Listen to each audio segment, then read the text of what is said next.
بسم الله الرحمن الرحيم، والصلاة والسلام على أشرف المرسلين سيدنا محمد النبي الأمي وعلى آله وصحبه وسلم. أما بعد، فأننا تعرفنا بالأخ الدكتور سعد المصري بالصدفة البحتة، ويا ليت كنا نعرفه من مدة بعيدة، حيث أننا كنت أعاني بآلام كثيرة في الركب والمفاصل والظهر وفقرات العنق. فبعد اول جلسه شعرنا بانه بيقول في البدايه ما كناش مصدقينه، على اساس الكلام اللي كان بيقوله ده هو كلام خيالي ما مرش علينا. يقول خريطه في القدم وخريطه مش عارف ايه والكلام ده هو.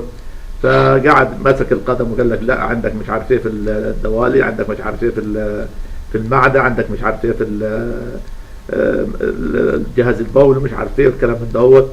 فبعد ما جلسة واثنين وثلاثة ابتدينا نصدق يعني فيه، وابتدينا نثق فيه. ولذلك أنا جيت من سوهاج على أساس برضه أنا أتشرف بيه ويكمل الجلسات معايا. فمرحبا به، ونتمنى له دوام المعرفة ودوام النجاح إن شاء الله، ووفقه الله إن شاء الله. وبعدين في حته كويسه انا ما شفتهاش عند دكاتره تاني قبل كده اهوت، ولا شفتهاش لا في الطب النفسي ولا في الطب الروحي ولا في الطب الوجداني حتى، اللي هي حكايه الدوالي دي. فهي من تاليف واخراجه يعني بالنسبه للدوالي، كان في دوالي فوق الركبه، فعمل لها حاجات كده هو مش عاوز اقولها عشان ما تتحرجش وحد يعملها.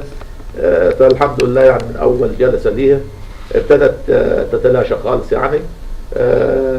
فنتمنى له كل نجاح وكل تقدم ان شاء الله، ومزيدا من تقدم، مزيدا من الدراسه.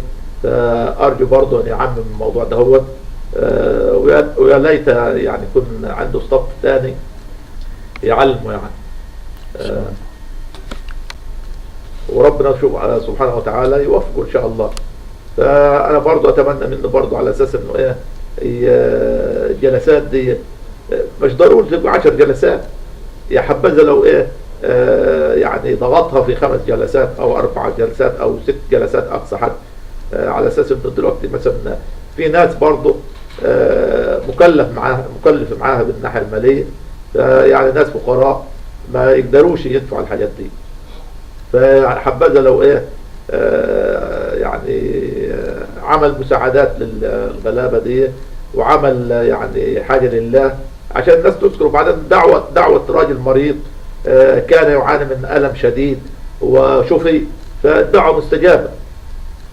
واتمنى من الله عز وجل ان يضع كلامنا برضه في الحسبان وفي التنفيذ يعني. ان شاء الله. وشكرا.